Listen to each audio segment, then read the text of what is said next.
had been a golden afternoon, and I remember having the familiar conviction that life was beginning over again with the sunrise.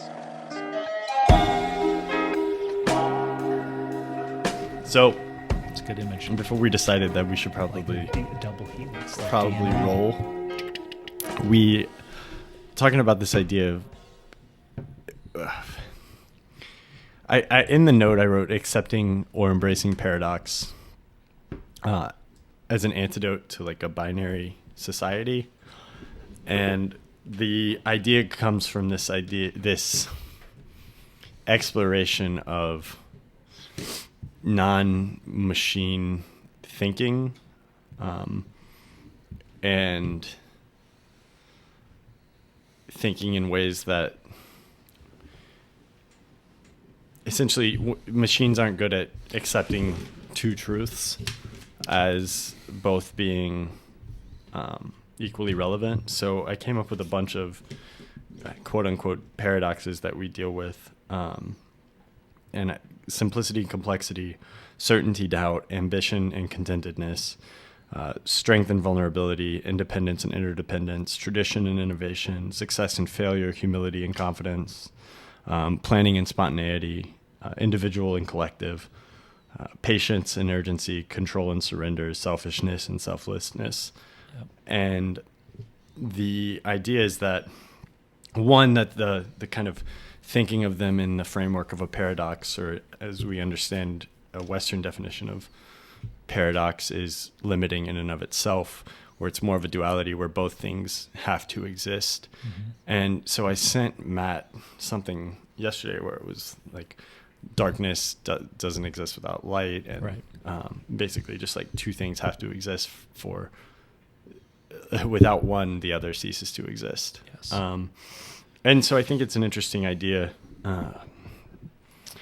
where a lot of times we tend to ambition is the answer. No, being content is the answer. Right. Or,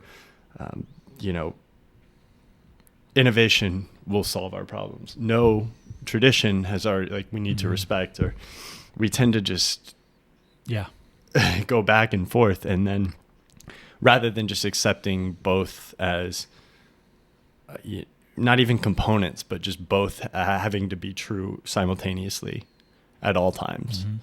And so I wanted to explore that and kind of put that to you and see what you think about it. And maybe you have some other like this and this, I don't know, paradox, presentations of paradox. Yeah. Well, I relate this a little bit back to personal experience. And I was in a relationship with someone early in college or late in college, undergraduate, and I really struggled in my relationship with her because everything was so binary. Everything was right or wrong. Everything was it felt very, I don't know if logic is the right term. I use that word logic based on more of a computational logic rather than sort of rational thought logic, right?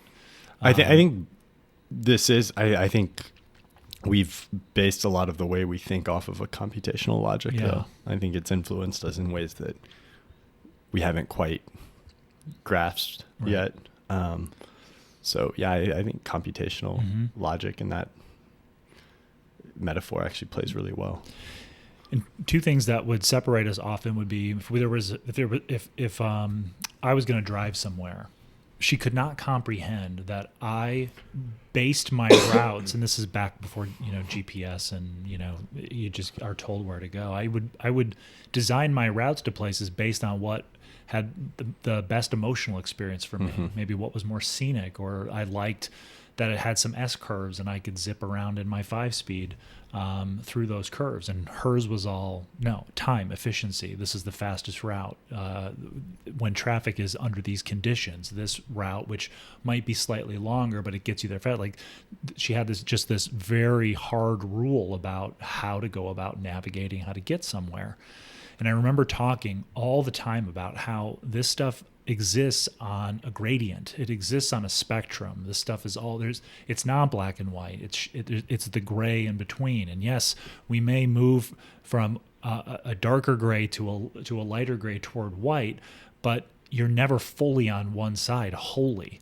And I earlier when we started talking, I pulled off my shoe and showed you the shoelaces, because I hear this and I think of imagery. I think of a DNA double helix. I think about the shoelaces crisscrossing.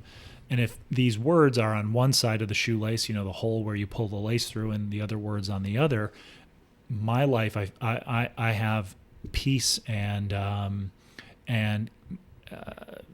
less confusion when I understand that I'm going to be vacillating back and forth between both, but never entirely occupying one over the other. That it's always going to have some mixture there, some alchemy there, and that for me is why what you said earlier. This one has to exist for the other one to exist. You need that the duality, I guess, but again, never just occupying one over the other.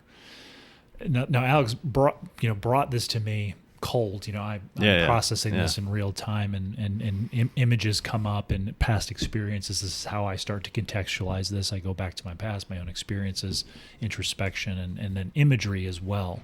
But that's at least my contribution to kicking off any kind of conversation we have about that. Do you think it's useful to almost dissolve these as binaries or as opposites? It's hard because I talk about cartography all the time, and I like using words that identify places in the greater map of the human experience. And so there are times where I think about art over commerce, or what are the other ones that you had? You didn't have art or commerce, that's my own, but independence, interdependence, tradition, innovation. I mean, just how I have gone back and forth. You could take, and not that you haven't, but I think mine's a little bit more marked visually, from someone wearing black T-shirts and black jeans and black pants to someone who's, wearing more, different clothes. Someone that was really focused on efficiency and commerce and productivity and all that, to someone that's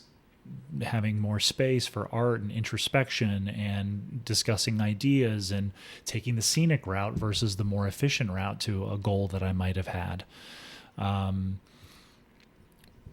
So I like the idea of identifying these things, again, to better map the human experience, so that while we are navigating that experience, we have an idea of how we're behaving, what we're thinking, what we're feeling, where we are on that map.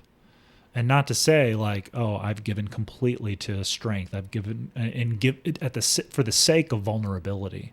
Mm-hmm. The other thing I'll say is this is incredibly helpful for me in order to map other people. Where is this person on that spectrum of strength and vulnerability? Well, they're, this person I know that I tend to have conflict with, or I struggle to feel at ease in their presence. Well, they occupy these things, maybe strength or interdependence, or insecure versus secure, whatever the dichotomy is. So I really like stuff like this. I like applying language, and I actually like thinking about, and we won't go into this, I like thinking about how language limits us from further identifying and mapping these things. Yeah. There's other languages that have words for that thing that we don't have a word for. Yeah. And I'm certainly not. And I think that's kind of what I mean when I say, like, is it worth exploring, like dissolving these things a little more? Because I think you can almost tie yourself down.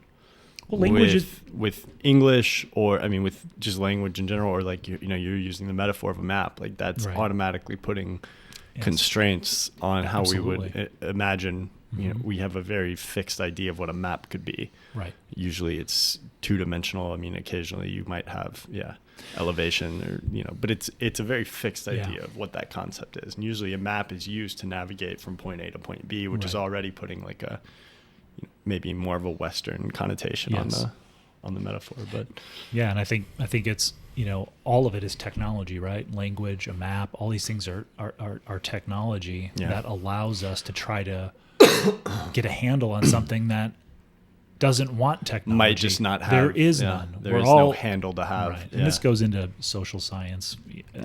Speaking of paradox, right? tying it into like postman. Yeah, just the idea that we can technology-ify Yeah. the human experience. Yeah. I think so where this came from and exploring like duality and I mean, yeah, just also thinking a lot about just what separates or, could potentially separate human experience from a pure technological existence. And, obviously just mysticism or spirituality are more harder to grasp or ungraspable concepts that kind of vanish when observed. You try to quantify them and then they vanish. Right. Doesn't mean that they don't exist, but they are almost unquantifiable.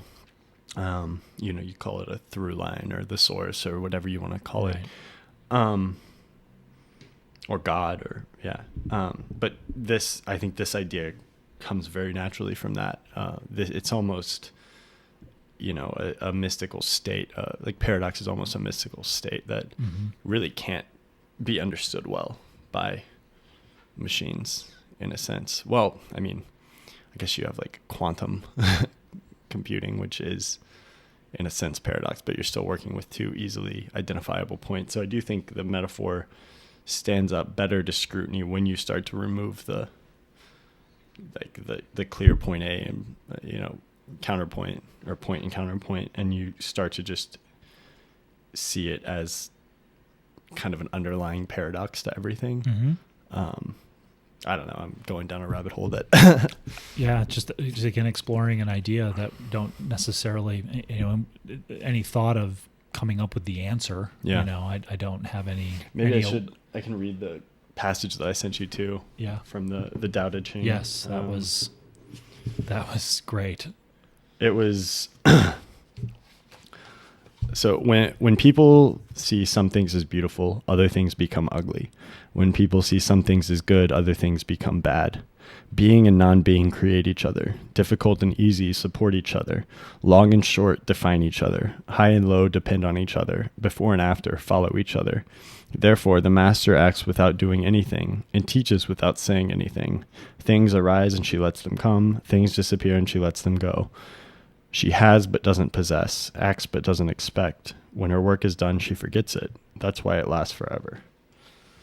So, yeah, I mean, that's kind of the line of thinking and just something interesting to explore, I think, in your work and just in general in the way that you approach. Just in your being. Yeah, just how you approach life. And I think we'll see a lot more exploration into the mystical as an antidote to technology, especially with language models and some of the progressions that we've seen. I could be wrong, but it tends to be historically how the pattern shapes out. And I do think, learning to embrace some of these things are going to be a key component.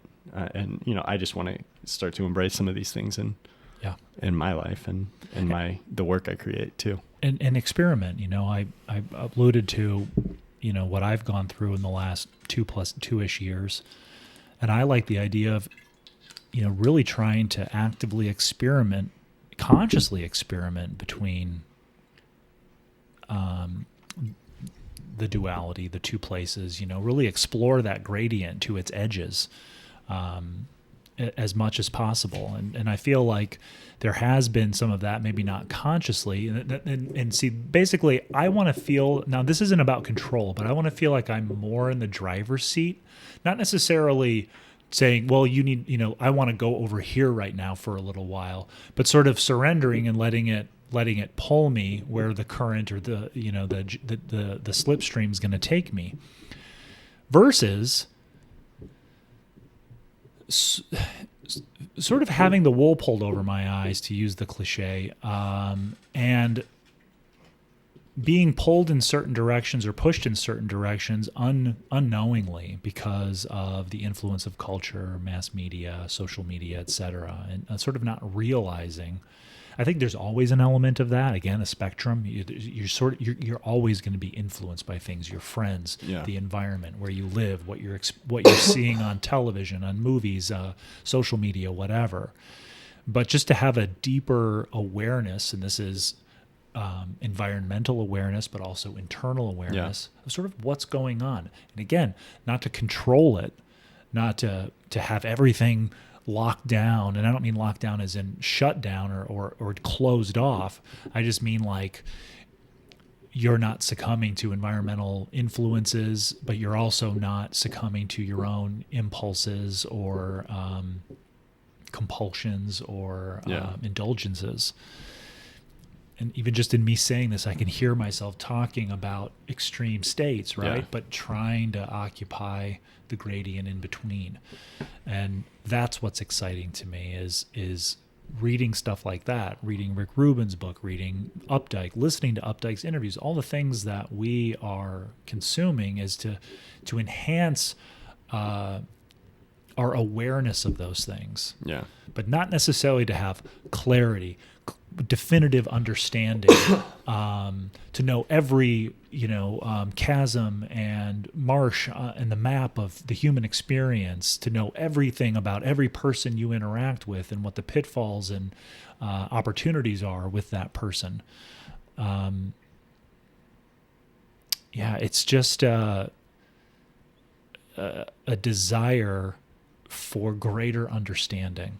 How do you think you can push more towards seeing things as they are, like escaping that?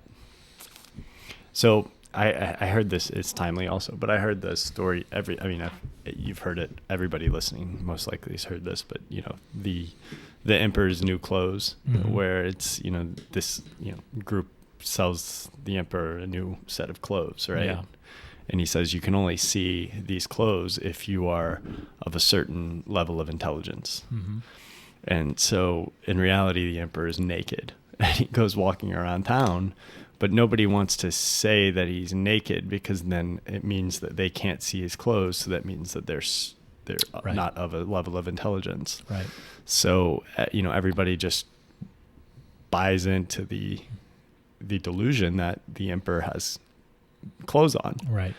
And, am I crazy? I think he's naked, but Right. it's a really powerful story. And like, I've probably heard it 100 times and I've never really thought about it. I mean, I've thought about it and, it's a powerful metaphor, but, it's timely right now. And eventually, a kid is like, why are you naked? Yes. Right. And it breaks the That's right. illusion. Yep. Or the delusion. And like sometimes it just takes seeing the world, things, people love to complicate things. And we've talked about this on the show a lot before, where people tend to overcomplicate things in service of their own ego or their own Absolutely. self. And their own ambition. But also, it separates them. Yeah. And so, people want to be seen as intelligent. So they want to see, the emperor's beautiful clothes. That's right. Well, what was that? I always ask you to tell me what it is, but it's like that, like the thinking like a baby thing, like the baby brain, or I don't know. Baby brain. There's something where like... I guess like there's the Zen, like beginner's mind or... Beginner's mind, that's what it is. I always forget that. Yeah. And that to me is obviously the perfect example. Child just sees what it is for what it is. Why are you naked? Yeah. and says what everybody else has been pressured or influenced to think or not think, right? I don't have a big point with that, but I'm just pointing out like that's something that's interesting, beginner's brain versus whatever the paradox or the opposing corrupted side of that is. Well, the child isn't worried about how are people going to think about my level of intelligence, or how are people going to judge me in contrast to the whole of society. And, I kind of, part of me thinks that that's a big or a key responsibility of the artist is to do whatever they can to maintain that vision of the world. Right. or to get to that vision of the world, like to work through the pitfalls of modern society and get to a place where they can just see it as, why are you naked? It's almost like crazy that we've come to this, because I pulled these clips from the couple of these John Updike interviews I was listening to as something to potentially talk about, and hopefully this is the right one. Let me play this, and this is perfectly appropriate. I imagine there's a problem there. Play it into the microphone. Yeah, I will. You've mentioned several times self-indulgence, and I imagine there's a problem there. You need to have a strong ego to be a good writer, but then you get concerned that you might be writing just for your ego, not for your inner voice. Yeah, you say a strong ego. I think of it more as innocence. A writer must be in some way innocent. He must innocently assume that what he has to say is interesting to others, and that his life is somehow a usable index of life in general. So these are very dubious assumptions. Nevertheless, you do make them. And as to self-indulgence, So, I wanted to hear the rest. you want to hear the rest? Yeah. Okay. of art have been ruined by listening to good advice from other people and by indulging yourself. I do get advice, of course. I have editors and so on, and sometimes I take it. But in general, I think a writer should have the courage of his own instincts and believe that the way you wanted to go and what you wanted to say is probably the right way to go. It's also interesting because, he's getting at, again, two things that are opposite but true. And the thing that lights me up is bringing that soundbite up. If anybody's sort of like, what does that have to do with any of this? He's being asked, like, what role does outside influence play? And specifically in the publishing world, an editor or someone who's giving you feedback on something that you've written. And again, they're exploring these extremes, right? In this conversation about self-indulgence and masturbatory work, where it's all about you and ego. And I just love how he reframes ego as innocence. That innocence in opposition to indulgence. And the reason I brought that up too is because talking about beginner's brain and the child sees, like, to me, I always associate, and especially because I have two kids, the word innocence occupies my mind all the time. I mean, my kids do things constantly where it is that child seeing that the emperor is naked. It is just this pure innocence that is so amazing to see, because for the most part, you don't know in yourself what experience you've had or things that you do or say or whatever, where, it comes from a place of innocence. And obviously we've had conversations all the time about me struggling with ego and hijacking art for some sort of commercial outcome or attention-based outcome or ego-based outcome. So for him to use that word, that's part of why I literally downloaded the whole episode, went right to that clip, pulled that clip and cut that out as again, going back to this, how does the use of that word help me to create a sort of metaphysical map? And I use the word metaphysical just in the sense of it's not this hard, fast rule, like go here, do this. It's just this sort of thing. It's a little bit more ethereal than that, a little bit more transcendent than that, to continue to help navigate those situations. Yeah. So, well, and I think this might not be true for everybody. With most things, there's exceptions, but I do think in the process of making work, you have to navigate through a period of indulging your ego in the traditional sense, or maybe in more of the selfish sense, not where he's talking about, like, when I hear him talking about, you have to think that your story has relevance. There's thinking that your story has relevance and writing about it.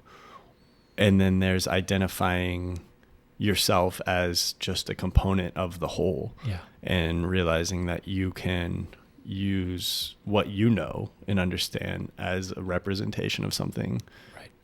more, more whole or greater than yourself. And I think those are that's a very different concept than using yourself because you are indulging that I want people to see me in this light, or I want to be associated with these things, or I want to be accepted. Yeah. Those are two and they look, on the surface, they look like the same thing, probably to certain people, but those are very different concepts. At least in my mind, those are very different concepts. And I think that's a very important, it's a very important distinction to make when you are creating work, because one of them is just going to crumble, and one of them is going to actually have something worth saying. Yeah. Typically work that serves your own ego or yourself is finite, and it's probably not going to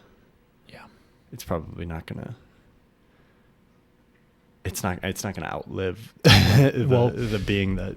Yeah. And he has another thing where he says, what does he say? Lifting the ordinary into the eternal realm of art. Yeah. And obviously ordinary is a specific thing, but to me that idea that occupying the gradient when making work and undulating back and forth between one side and the other, and let's say ego and self-indulgence and whatever the opposite of that is. I can't immediately think of the words, but innocence, let's say. Mm-hmm. I think you need a little bit of one side because you have to trust your instincts. You have to say to yourself, especially if you're getting input or this or that, you have to be able to say, sometimes in a harsh way, I know that what I'm doing is the right way to do this. Mm-hmm. But then also there's a surrender, I think, to the other side of the spectrum. Maybe not in that case of like talking to someone where you're like, okay, yeah, let's try your idea.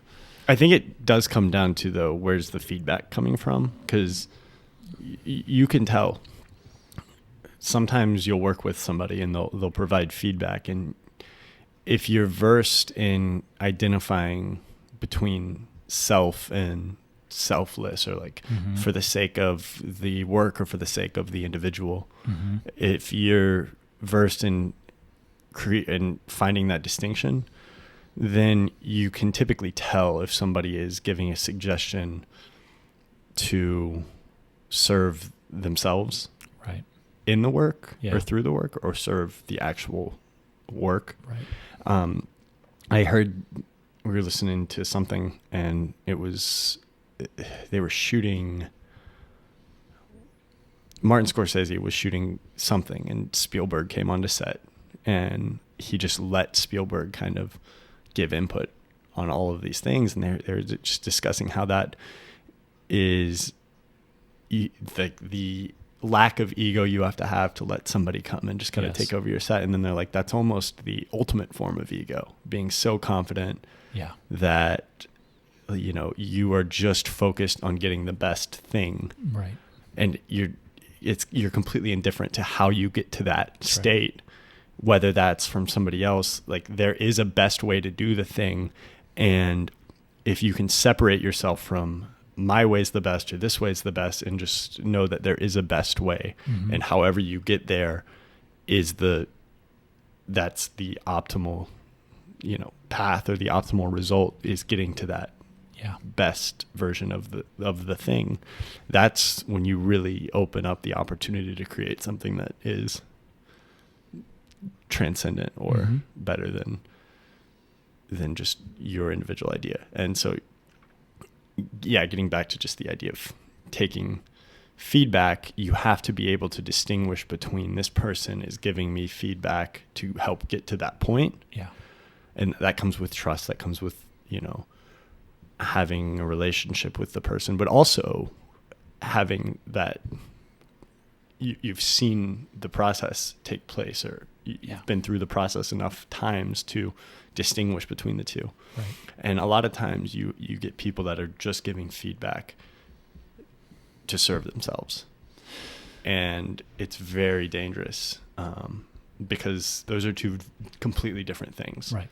And one of them, you'd be silly not to take the feedback extremely seriously.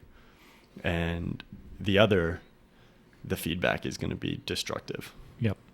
And I think that relates to your own experience of making the work. Speaking about the gradient and kind of vacillating back and forth between these areas, you can have your work where it's really moving towards the self-indulgent side of the spectrum. You know, the I want this, I like this, this is how I want it to be. But if you're doing that at the expense of the experience that the consumer of that work is going to have, you're going on tangents. I'm speaking of writing or novels specifically, even though I don't write novels. I'm trying to relate it back to Updike, but you can indulge in all these impulses or compulsions or instincts or whatever, and you can end up crafting something that might be interesting or have a vibe or be engaging in a sometimes painful way, but the audience is not being taken care of.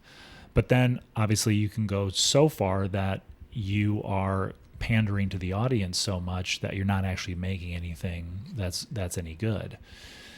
But occupying that gradient, going, what's the reader or the audience experiencing as they consume this with what I want it to be, that might be different than what's come before it, that might be a little bit self-indulgent without being masturbatory, about just taking the audience right to the edge of where you're going to lose them in the read because you really want to touch on this idea or go down this little rabbit hole or whatever, which we probably do in this podcast plenty of times. Do you have a place where you draw the line between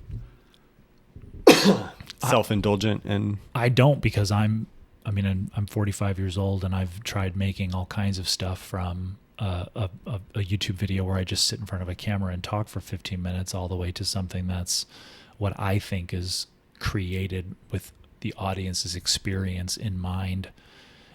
And, one comes out feeling sort of hollow and empty, and the other one comes out feeling interesting but poorly crafted, and trying to figure out in that experimentation and exploring the gradient, how do you do this? Mm-hmm. And you sit down, for me, I'm definitely keyed up on Updike because I read Rabbit Run, and I'm like, he kind of took me to my edge where I'm like, I'm ready to be like, are we going to, this is beautifully written, but what are we doing here? And then all of a sudden, holy shit. And then I'm just hooked. I'm like dying to read the next book in the series and all in on that. So he's someone with, talent and craft, all of those things, doing these things masterfully. And obviously I keep jumping from one form of expression to another, whether it's screenwriting or it's interesting, making YouTube videos or writing poetry or whatever, but never enough time in one to really understand how to learn the self-indulgent side.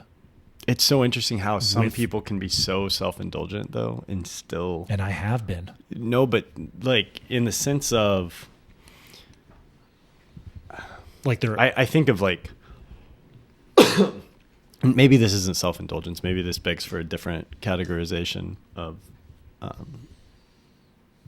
but I think of somebody like Henry Miller. Who, and I'm not... Yeah, terribly. Know of, but haven't read any of his It's stuff. just very like all over the place, and like you're like, okay, wow, this guy, he's essentially the character in a lot of his writing, but it's somehow it breaks through that and gets to something that's just completely true. Mm-hmm.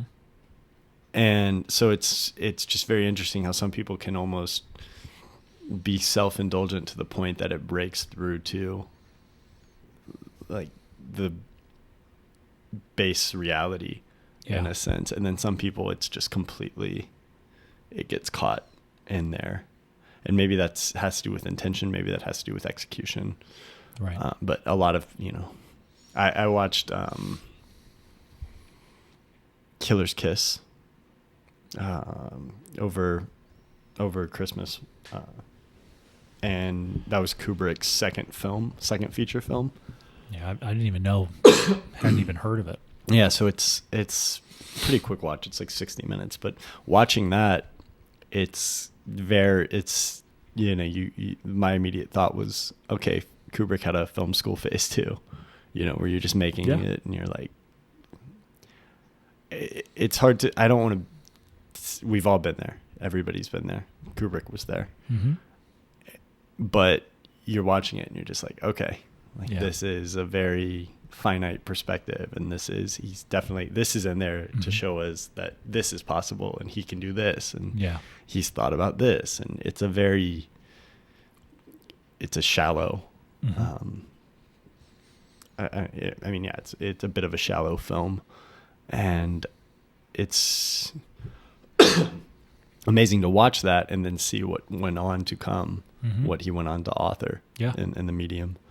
And that's part of his gradient in his body of work. And you see that with a lot of directors. You watch, early. I'm just talking about, and you see this with literature too. Mm-hmm. Everybody who's written anything considerable over time, you go back to some of the early stuff. Right. Photography's the same. Everything's like this. I think you have to work through that. Yeah. And Updike talks about that in his pieces. He talks about his first novel that he calls an experimental novel, that he was just trying to see if he could write a novel. Yeah.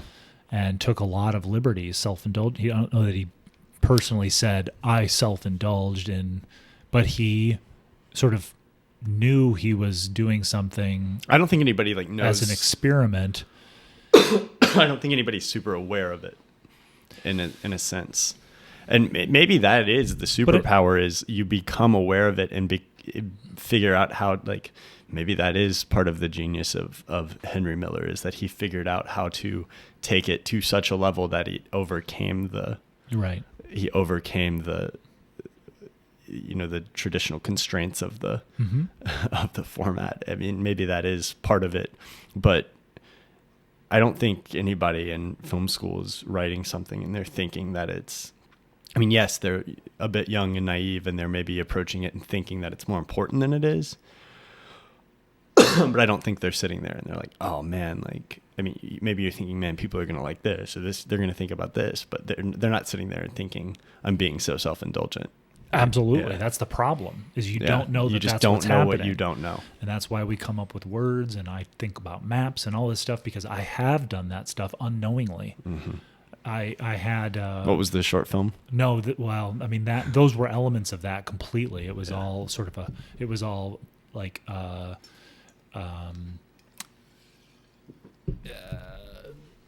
don't know what word to say. It's not virtue, but it's like art genius signaling. Like what would this short film look like if an artist genius filmmaker was making it? Well, do this. It's just bullshit. Yeah. And I had 2 plays that I wrote because they started at Florida State, a one-act play festival. And the way that they were doing it, anyway, we were the first class that did it, so we got to do it 2 years in a row, and every other class only did it once. So I wrote a one-act that was received really well when it was shown, to the point where I was surprised. I didn't think it sucked or anything. I wrote what I wanted to say, and I was really pleased that the feedback was there. So then when the next opportunity came, I wrote the biggest piece of self-indulgent bullshit there is. Talk about, the spectrum and the gradient on both sides. This thing was so pretentious and so self-indulgent, and I had no clue. And then the audience watches it, and people are like, people were just thought it was terrible. Now, obviously, they didn't come up to me, but I could see it on their faces. There were a couple of people who left early. I'm like, oh, this is not good. But I'm clueless. I'm like, but this has all the ingredients, like of these plays that I've been reading all in class, and I'm just harvesting these ingredients, but not understanding how to actually make the thing. It's I don't want to get into baking metaphor, but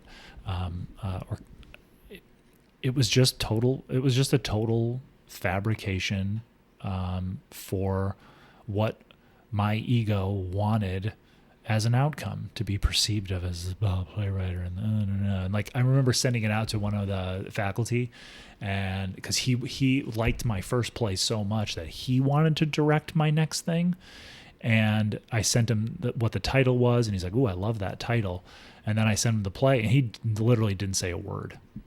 He didn't even reply. He read it, didn't reply, and then he came to the play, and I think like literally the second it was over, he left. Whereas with the first play that I wrote, he like was excited to talk to me and came up to me and had a bunch of questions and all that stuff. And I'm like, yeah, you just... But even then, I still didn't understand that what I had done was just total bullshit. And then I wrote a 10-minute play for a 10-minute play festival after, and it was less bullshit, but it was still bullshit. And that's been my struggle ever since, including feedback from others, letting them basically turn into the writer, but I'm the one that types all the words because I want their approval. I want the greater possibility of selling a screenplay. And I certainly had work that I did early on that I felt had elements of self-indulgence, but it was more like the first play that I wrote where I was really exploring something and not trying to say something, but asking a question and exploring those ideas through the writing, but not taking care of the audience as much. Like a huge, big, bloated first act, the actual storytelling wasn't very well executed, but I think the intentions were from a better place. And then, as soon as I realize how difficult it is to, Updike has another great quote in one of the interviews I pulled about, let's not be so precious about what we do that we're going to rail against the gatekeepers of the publishing industry. It's a capitalist enterprise. Like, you got to write some good shit to break through and get in there. Tough shit, suck it up and do it. Well, part of me moving on past screenwriting, part of it, not the whole thing, was this is too hard to get past the gatekeepers. So what can I do that gets me in front of an audience where I can really see a better measurement of what I'm making and how it connects with people? And then, of course, finding out that that's happening with developing an audience on YouTube, but still realizing you're not as good with crafting something for the audience as you should be and could be, and you're also at times being too self-indulgent, thinking that they just want to sit there and watch you talk in front of a camera. Yeah. So, yeah. I think it's interesting too. You said,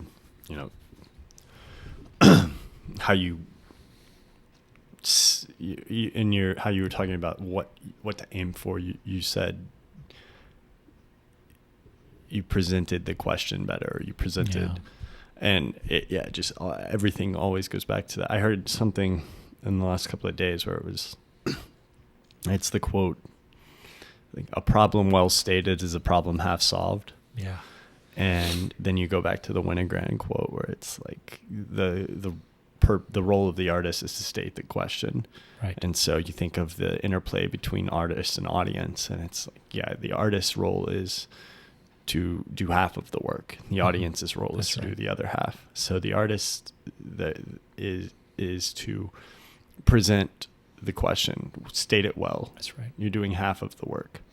And then the other side is the audience to come along. And then, so the work is not, it's meaningless without that other half. That's right. And that goes back to this absolutely this kind of duality construct. The artist and the audience are creating alchemy in this middle gradient in this a in this area. work, created to be, you can have a perfect work of art, and it's still only half of the equation, right? to be like an actual work of art. And yeah, I think a lot of people, if you're working to try to, the audience is going to do their half. So if you're working to, do half of their job, and then you sacrifice half of your job in order to accomplish that, then you're presenting something, and they can only bring their half to it. So then you have an incomplete. You have, a fourth of the final piece is missing. That's right. And I think that's a really interesting way to look at creating anything. And that's where in making anything too, right? Like when you make something because, quote, I know, versus, and I don't know if this is the perfect, and not opposite, but perfect alternative to that, I wonder. Like I try to think of it as that, because if you say I know, then you're just didactic. You're just dictating to it to someone what they should think and feel. But to me, like we said with Winogrand, then you're advertising. That's what Winogrand would say. Yeah, you're selling, or you're gaining power, or you're creating subjects, that kind of thing. That idea of wondering or having a feeling about something and asking a question, what is that, what does this mean, or what is this about, and then exploring it through art, and then sharing it with an audience for them to bring the other side of the spectrum to it. It's, that's where the excitement is. And certainly I've written things that, are, or made things where it's, this is it. Here you go. You're welcome. And that's no good. Yeah. So I think, how do you work? And we kind of touched on this a little bit, but I'm just restating, like, how do you get through that? Is it just keep doing it, reflect after you finish? Yeah, I think, maybe it's not meant to be a formulaic process, but yeah, definitely not a formulaic process, but I think I think in general we have an understanding of when we're feeling something, wondering about something, curious about something, and we want to explore that through the work, and ask a question, or a question and maybe sort of satellite questions. I think you just have a sense of being in that state versus, you've consumed something or seen something or felt something, and you come down with a hard line stance on it, and you're gonna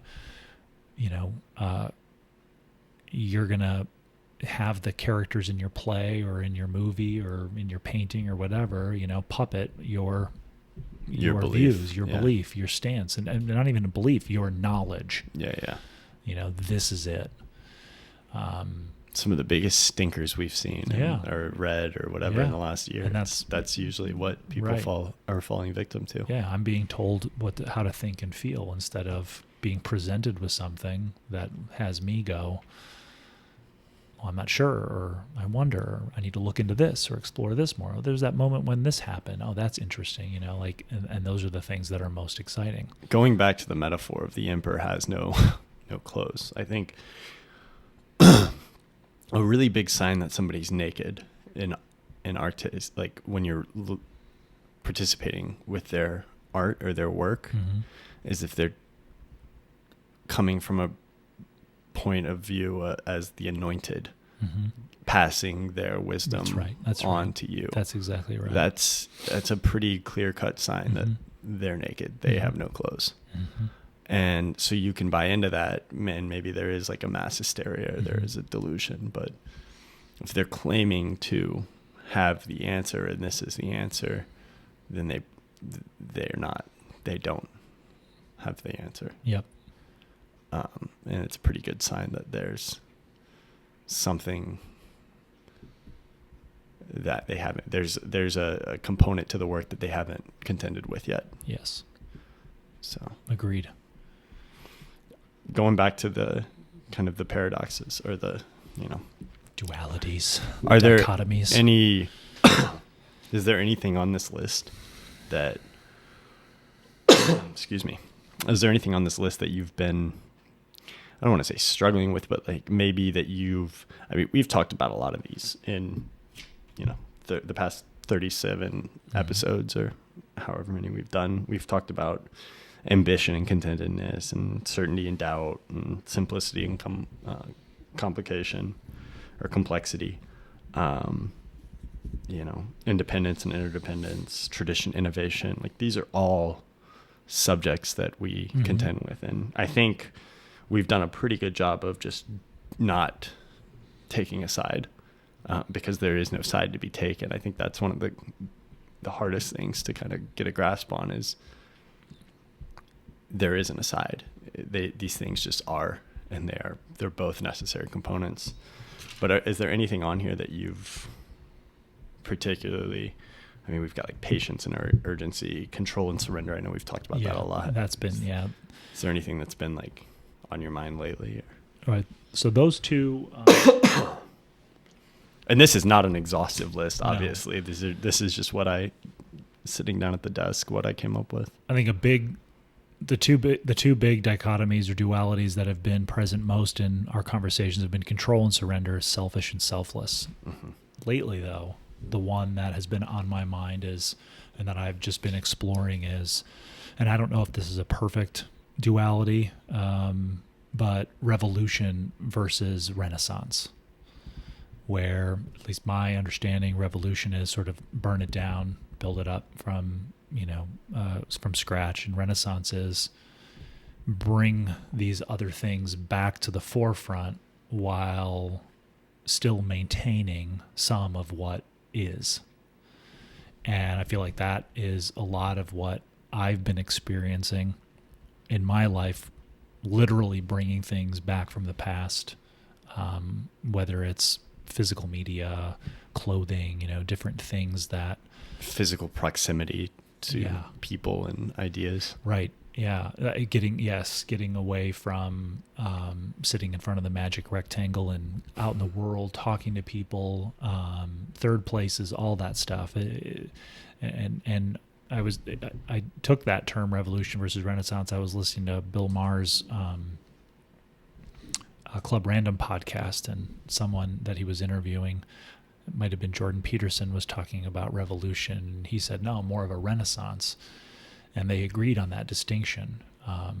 Not that Jordan misspoke, but he sort of, the first word that popped into his head was revolution, and Bill sort of corrected and said, I think it's more of a renaissance. And I think, not that I've been sitting here going, there's a revolution happening in your life, Matt, but just understanding there's certain things that happen where it does feel revolutionary. And it's sort of,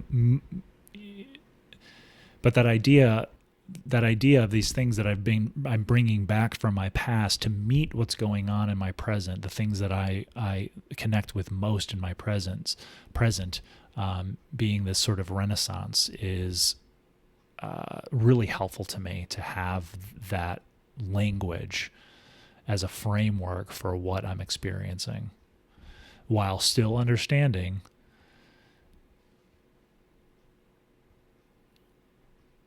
there's gradient in between. There's spectrums of these words that you're going to be touching on, just like with control and surrender, just like with selfish and selfless, just like the other spectrum that I came up with in the previous, not the previous episode, but a previous episode, indulgence versus sacrifice.